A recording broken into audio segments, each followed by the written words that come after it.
Dumiwalag sa Sambahang Bagong Pilipinas Alyansa ni BBM si Senator at re-electionist Amy Marcos for the suspense at threat. Categorically speaking, you have not withdrawn from Alyansa. No action taken. But the reality is, kung maaalala nyo, mulat sa poll, sinabi ko naman na independent ako. Kasi parang may kutob ako na may masamang mangyayari at ayoko mahila sa away-away.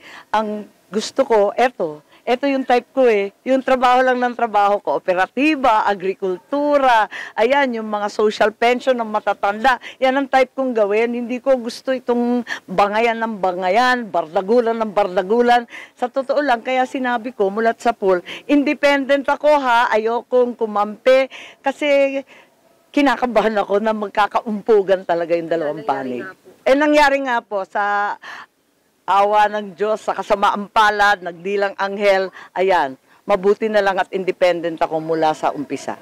The move apparently came about nang hindi minention ni President Marcos ang pangalan ng kanyang ate, Sanse, Ditse, or whatever she is, sa isang campaign rally sa Cavite, only mentioning 11 out of the 12 official Alyansa administration candidates.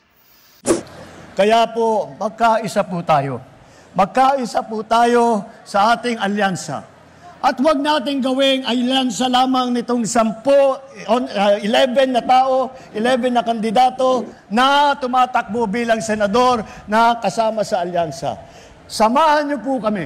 Samahan niyo po kami at magka-alyansa rin tayo. Magkapit-bisig po tayo at sama-sama po natin pagandahin ang buhay ng bawat Pilipino. Magsama-sama po tayo, magtulungan po tayo, mag-alyansa po tayo muli upang ipagpalabanan ang kahirapan, upang labanan ang krimen, upang labanan ang mga drug lord na pumapasok dito sa Pilipinas. Ito po, hinaharap ko po sa inyo ang ating alyansa na siyang gagawa at siyang magtatrabaho upang pabalikin ang kapayapaan dito sa ating minamahal na Pilipinas. Maraming salamat po. This has been a long time coming.